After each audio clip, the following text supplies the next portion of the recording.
ఓం నమో నారాయణాయ. ఓం నమో భగవతే వాసుదేవాయ. హోలీ పండుగ వెనుక ఉన్న అత్యంత ముఖ్యమైన పురాణ గాథ భక్త ప్రహ్లాదుని కథ.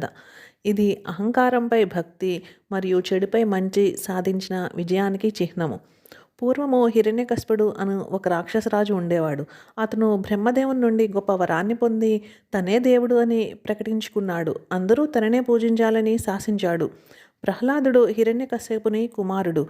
తండ్రి రాక్షసుడైన ప్రహ్లాదుడు పుట్టుకతోనే పరమ విష్ణు భక్తుడు. ఓం నమో నారాయణాయ అంటూ నిరంతరము శ్రీ మహావిష్ణువును స్మరిస్తూనే ఉండేవాడు. హిరణ్యకశిపుని సోదరి పేరు హోలిక. ఆమెకు అగ్నిలో కాలకుండా ఉండే ఒక అద్భుతమైన ఒక వరం ఉన్నది.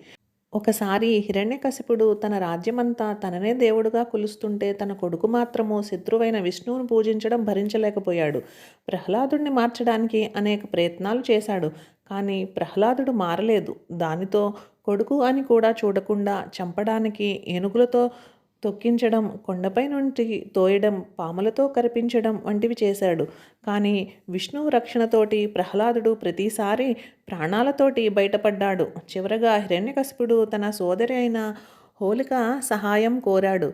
హోలిక ప్రహ్లాదుణ్ణి తన ఒడిలో ఉంచుకుని మండుతున్న మంటలలో కూర్చుంది. తనకున్న వరం వల్ల తాను సురక్షితంగా ఉండి ప్రహ్లాదుడు కాలిపోతాడని ఆమె భావించింది. కానీ మంటలు చెలరేగగానే ఒక అద్భుతం జరిగింది. ప్రహ్లాదుని నిశ్చల భక్తికి మెచ్చి ఆ వరం ప్రహ్లాదుని రక్షించింది.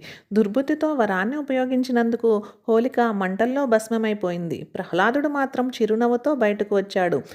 ఈ ఘట్టాన్ని గుర్తు చేసుకుంటూనే మనం హోలీకి ముందు రోజు హోలికా దహనం జరుపుకుంటాం.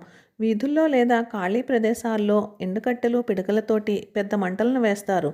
ఈ మంటల చుట్టూ ప్రదక్షిణాలు చేసి రాబోయే కాలమంతా శుభం జరగాలని కోరుకుంటారు. దీనినే హోలికా దహనము లేదా కామదహనము అని పిలుస్తారు.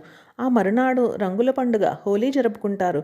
కులమతాలకు అతీతంగా పేదాధనిక అనే భేదభావం లేకుండా అందరూ ఒకరిపై ఒకరు రంగులు చల్లుకుంటూ ప్రకృతిలోని రంగులను ఆహ్వానిస్తూ తీపి పదార్థాలు చేసుకుని ఇరుగు పొరుగు వారితోటి పంచుకుంటూ ఆనందంగా హోలీ పండుగను జరుపుకుంటారు. అందుకే హోలీ అంటే కేవలం రంగులు చల్లుకోవడం మాత్రమే కాదు, అధర్మాన్ని ఎదిరించి ధర్మాన్ని నిలబెట్టిన ఒక గొప్ప విజయానికి ప్రతీక. కాలం ఏదైనా, కష్టం ఎదురైనా దేవునిపై అచంచలమైన భక్తి విశ్వాసం ఉంచేవారు ఎన్నటికీ పరాజయం పాలవ్వరని ప్రహ్లాదుని చరిత్ర మనకు నేర్పుతున్న గొప్ప పాఠం. ఈ వీడియో మీకు నచ్చినట్లయితే ఓం నమో నారాయణాయ అని కామెంట్ చేయండి.